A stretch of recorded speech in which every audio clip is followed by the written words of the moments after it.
Mesdames, Messieurs, bonsoir à tous.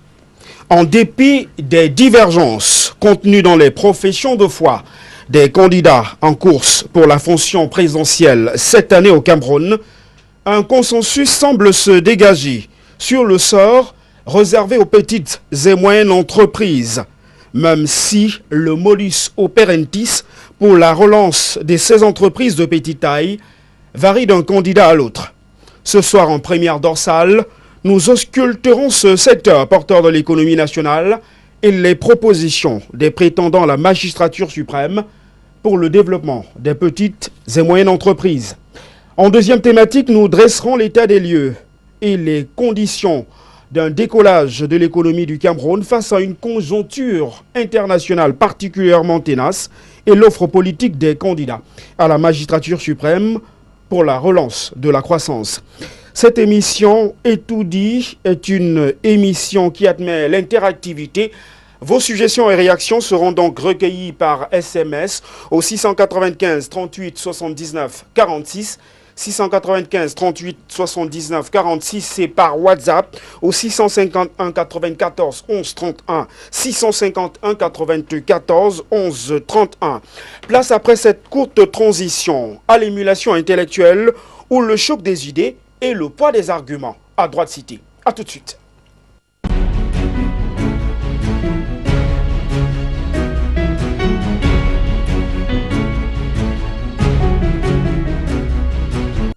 Dans ce studio d'étoudi sur les antennes de la télévision du monde pour la présentation du panel qui a accepté l'invitation ce soir. Et je vais commencer par le parti au pouvoir, le RDPC, le Rassemblement démocratique du peuple camerounais, représenté par Jules Raymond Minamo. Bonsoir. Bonsoir Yves. Et merci d'avoir accepté notre invitation ce soir. Merci de m'avoir invité. Juste à proximité de vous, on a Jean-Claude Feuzeux, qui est désormais issu du MRC, le Mouvement pour la Renaissance du Cameroun. Merci également d'avoir accepté notre invitation ce soir. Merci Yves, merci aux autres panélistes, merci aux téléspectateurs qui nous regardent ce soir. Éric Epongo est du Mouvement citoyen national camerounais, un des partis qui a investi l'un des prétendants à la magistrature suprême. Bonsoir et merci d'avoir accepté d'être là. Bonsoir Monsieur Sandio, c'est moi qui vous remercie pour l'invitation. Je voudrais commencer peut-être par quelques questions d'actualité. Je vais commencer par Jean-Claude Feuzeux. On vous a vu il y a encore quelques temps sous la bannière d'Akeremouna. Aujourd'hui, vous êtes au sein du MRC, le parti du professeur Maurice Kamto. Comment on peut comprendre cette transhumance politique ? Oui, je pense que ça c'est du passé. J'ai été militant de l'AFP et l'AFP soutenait la candidature d'Akeremouna et nous n'avions pas la même vision, nous avions les mêmes objectifs mais pas la même démarche et je n'ai pas mérité la confiance du candidat et j'ai été obligé de quitter la BAC. Et j'ai rejoint, j'avais des appels de pied des autres candidats, mais j'ai préféré aussi bien de l'UDC que de Cabral Libi, de Kamto, Joshua aussi, mais j'ai préféré... Donc ce n'est pas un rapprochement clanique? Quel clan? Moi, si vous me connaissez bien, je n'ai pas de clan. Juste une question d'actualité pour sortir de notre première prise de contact avec vous ce soir. Il se dit au sein de l'opinion que des rapprochements existeraient aujourd'hui entre le MRC et la coalition qui a investi le candidat Akeremouna dans l'optique justement d'une candidature consensuelle avant justement le scrutin du 7 octobre prochain. Est-ce que cette information est avérée? La rumeur est persistante, ça c'est vrai. Des démarches sont engagées, ça c'est vrai. Mais je ne saurais répondre ici à la place des candidats eux-mêmes qui vont certainement se prononcer dans les jours qui suivent ou dans les heures qui suivent. L'opinion nationale et internationale sera au parfum des décisions que les uns et les autres vont prendre. À ce jour, vous pensez qu'ils sont capables de taire leurs égos? Ça n'a pas commencé aujourd'hui. c'est la décision finale, même si c'est le dernier jour. Je ne suis même pas sûr que ce sera seulement une coalition entre Akere et Kamto. Il y en aura certainement d'autres. Vous savez que cette campagne constitue en quelque sorte des primaires pour les différents candidats. Et comme bien le pouvoir a voulu qu'il y ait des élections à un seul tour, les candidats ont compris le jeu du pouvoir. Ils se sont dit, on va utiliser la première partie de la campagne comme des primaires. Et à l'issue de ces primaires, il va se dégager un consensus sur un candidat. Je pense que c'est ce qu'ils sont en train de faire. Donc l'idée d'un consensus autour d'une candidature oui, je pense se précise progressivement. Ça se précise. Les débats sont très poussés entre le MRC très et la avancés. coalition Akere Mouna. Entre le MRC et Akere Mouna, je sais qu'il y a des négociations en cours et j'espère que ça va aboutir.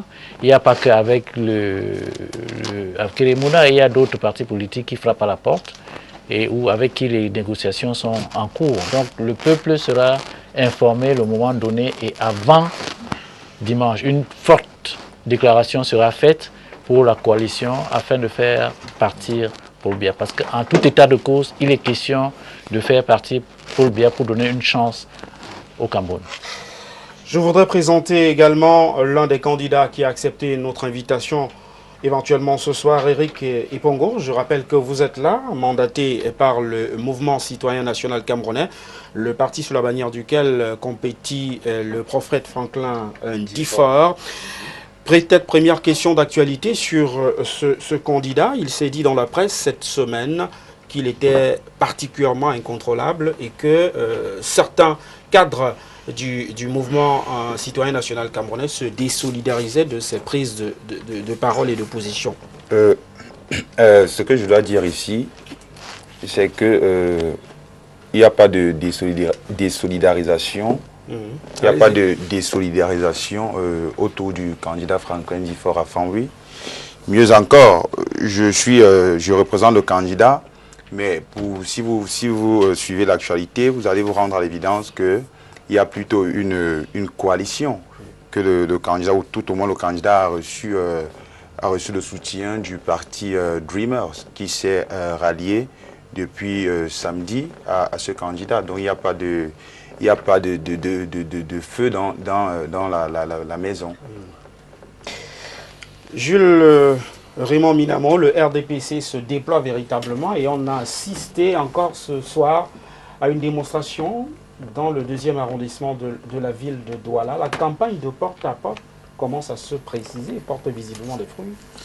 Oui, en effet, nous avons opté pour la campagne de porte-à-porte et nous sommes satisfaits à ce jour du déroulement, n'est-ce pas, de tout le déploiement que nous avons mis en place pour permettre aux populations, aux électeurs, n'est-ce pas, d'avoir toutes les informations nécessaires, tous les engagements pris par notre candidat, de leur présenter l'offre politique, n'est-ce pas, de notre candidat, pour qu'il puisse, n'est-ce pas, au soir pour qu'il puisse le 7 octobre élire massivement, n'est-ce pas, notre candidat.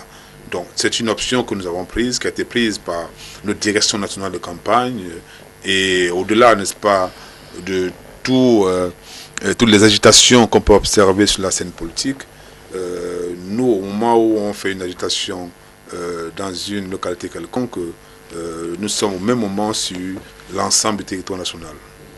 J'aimerais qu'on entre définitivement dans le vif du débat ce soir avec la première thématique inscrite à l'ordre du jour. Jean-Claude Feuzeux, les petites et moyennes entreprises sont également au cœur des programmes politiques des candidats en course pour la magistrature suprême. D'abord, quel est le regard que le MRC jette sur la situation de ces entreprises de petite taille au Cameroun? Oui, vous savez que le Cameroun est très mal parti avec les PME. On a cru à un moment donné créer une banque des PME. On a cru à un moment donné créer un centre des entreprises ici, de création d'entreprises. Mais les lourdeurs administratives persistent dans la création d'entreprises.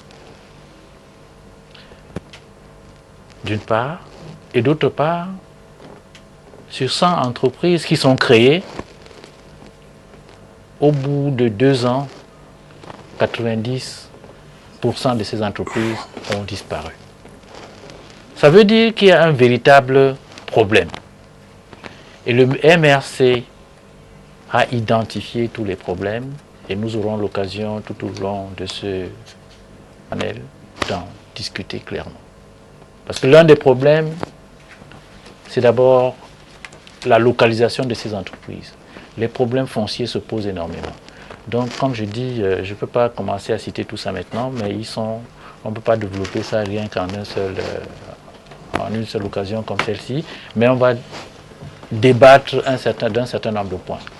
Éric Epangou, du mouvement citoyen national camerounais, les petites et moyennes entreprises aujourd'hui, c'est à peu près 80% du tissu industriel au Cameroun. Certains exégètes de l'économie parlent de près de 35% de contribution au produit intérieur brut. Au niveau de votre formation politique, quel est le regard que l'on jette sur le développement de ces entreprises de petite taille? Ce qu'il faut dire, c'est que la PME au Cameroun est le ventre mou de l'économie camerounaise. Et nous avons pris la peine d'étudier la question. Et je pense que tout au long de notre débat, nous prendrons la peine d'épiloguer et de toucher le fond du problème. Jules Raymond Minamo, le RDPC a enclenché une série de mesures à l'effet justement de booster les petites et moyennes entreprises. La dernière bonne nouvelle, c'était finalement l'épuration de la dette intérieure qui concerne en partie également ces entreprises de petite taille. Mais tout à l'heure, Jean-Claude Feuzeux évoquait la question même de la banque des PME aujourd'hui. Quelle en est la situation? Est-ce que cette banque-là a tout au moins réussi à combler les attentes? Je crois que la banque des PME a été créée pour pallier en partie au problème de financement, n'est-ce pas, de l'économie, notamment en ce qui concerne la PME. J'ai bien en partie, parce qu'en réalité, on ne peut pas attendre de l'État de créer forcément une banque pour pouvoir financer l'économie. La banque des PME est venue se rajouter, je crois, aux 13 banques qui existaient déjà, qui, elles, jouaient déjà continuellement ce rôle-là. Donc, la banque des PME aujourd'hui, qui est dans un processus de mise en place continue, parce qu'effectivement, pour créer une banque, il y a des conditionnalités de capitalisation, et je crois que le capital est à 10 milliards de francs CFA. Il y a le fait que les acteurs qui vont bénéficier, n'est-ce pas, des dotations de financement de cette banque-là, on parle des PME, puissent souscrire, s'affilier à la banque, devenir client de la banque. Et qui dit client dit dépôt. Donc, la question doit être posée autrement. Est-ce que les PME, au jour d'aujourd'hui, ont adhéré au concept de création de la banque des PME? Parce qu'en réalité, c'est une banque dédiée pour la PME qui permet effectivement aux PME, lorsqu'elles ont des problèmes de financement, de s'adresser à elles. Est-ce que les PME ont une meilleure structuration? Est-ce que les PME présentent des dossiers bancables qui permettent à la banque des PME de les financer? Toutes ces questions-là, effectivement, appellent aujourd'hui à faire ce diagnostic très court, parce qu'on peut, effectivement, n'est-ce pas, étaler le diagnostic. Toutes ces questions montrent qu'on est dans un processus et que l'idée qu'a eu le président Paul Biya de mettre en place ces banques était de donner un coup de main, d'appuyer la PME dans son ambition de production pour augmenter le produit intérieur brut. Et je crois qu'au jour d'aujourd'hui, il y a certes quelques difficultés liées à l'adhésion de nos PME, mais nous pensons qu'avec les engagements pris par notre candidat, nous arriverons, n'est-ce pas, à mettre en place une véritable banque qui permettra effectivement, n'est-ce pas, de résoudre les problèmes des PME. Et notre président a pris cet engagement-là de le faire. Jean-Claude Feuzeux, vous allez certainement prendre la parole pour dresser cette fois-ci les causes identifiées par le MRC qui sont à la base du développement lent ou simplement des pesanteurs observés dans le développement des PME. Mais je voudrais rappeler, si vous le permettez aux téléspectateurs, qu'un quatrième mandataire était attendu ce soir, représentant naturellement le social démocratique franc et qui nous a donc fait faux bond dans un souci d'équilibre. Il avait été convié à ce banquet sur les antennes de la télévision du Monde. Il brille par son absence ce soir, certainement à l'image du candidat investi par le parti de la balance au cours de cette campagne électorale. Jean-Claude Feuzeux, je voudrais, sur les causes des lenteurs observées dans le développement des PME, quelles sont les causes qui ont été identifiées par le MRC? Oui, l'une des premières causes, c'est cette fameuse banque des PME. Ce n'est pas elle que les PME attendaient. Les PME attendaient plutôt la constitution d'un fonds de garantie. C'est ça le problème des PME. Parce que le problème de l'opérateur économique camerounais, du promoteur d'une PME, c'est le financement. C'est le financement. Mais lorsque vous allez à la banque, on vous demande, pour vous donner de l'argent, il faut avoir des garanties. Mais vous êtes un jeune promoteur, vous mettez votre PME, vous allez créer votre PME, vous n'avez pas de moyens, on commence par vous demander d'avoir les moyens pour avoir un crédit, quelle que soit la qualité de votre projet. Nous disons non. Il faut un fonds de garantie. C'est ce fonds de garantie qui permet, après une étude de votre business plan, qui donne son accord pour que les banques qui s'engagent avec le fonds disponible et permet aux banques commerciales de vous accorder un crédit pour faire votre boulot. Et ce fonds de garantie en question est là pour vous suivre dans l'exécution de votre projet. Il veille à ce que vous remboursez les fonds pour permettre que ce fonds puisse être véritablement un moteur de développement pour les PME. Voilà le premier problème que les PME ont. Il ne s'agissait pas de créer une banque de PME. Les banques commerciales remplissent exactement le même rôle que la banque des PME. Mais le problème, c'est un fonds de garantie. Lorsque vous allez demander vous avez un marché d'1 milliard, on doit vous donner 20% de caution d'avance démarrage, c'est-à-dire 200 millions.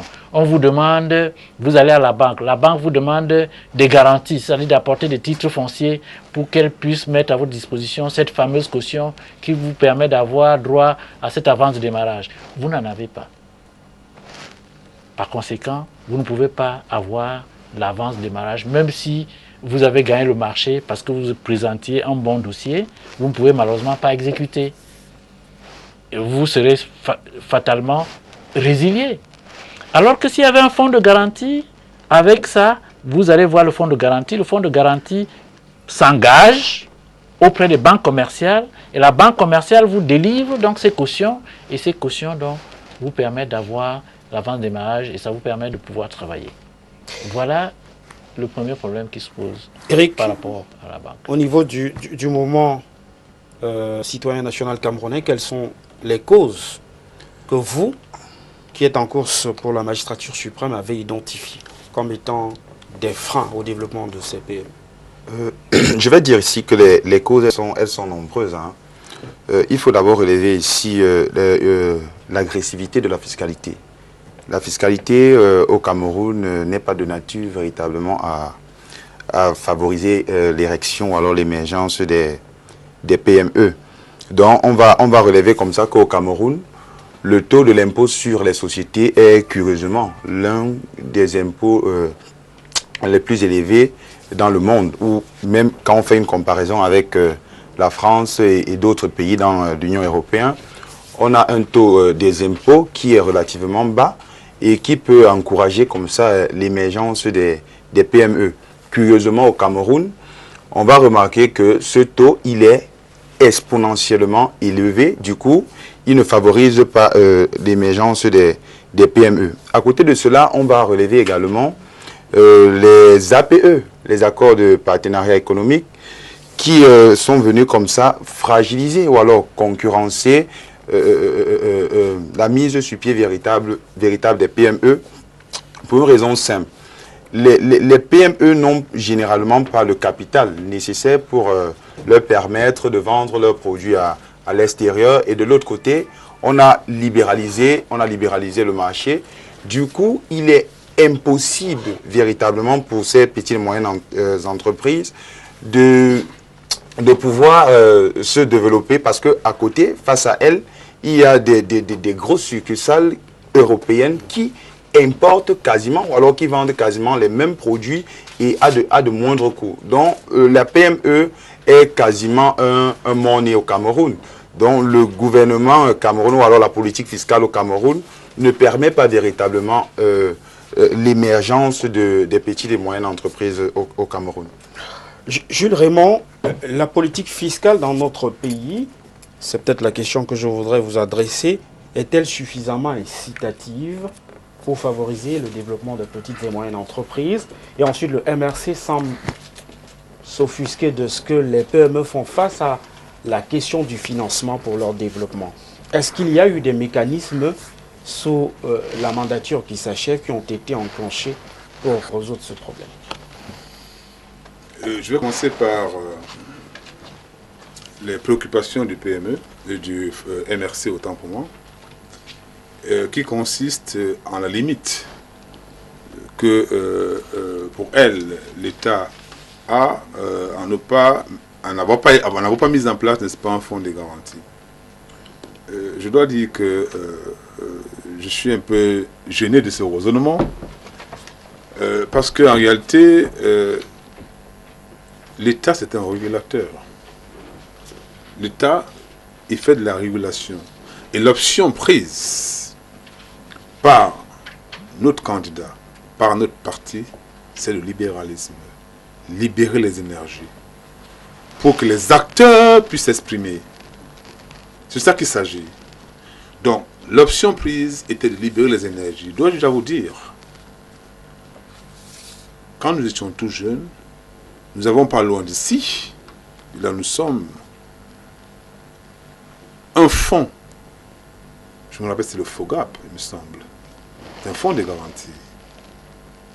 Et ce n'est pas l'État qui l'a tué, ce fonds de garantie. Ce sont les acteurs indélicats qui ont tué ce fonds de garantie.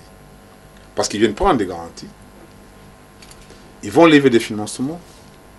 Et lorsque les financements, on ne sait pas où ces gens se retrouvent après, on ne sait pas ce qu'il en est, ils ne remettent pas l'argent des banques.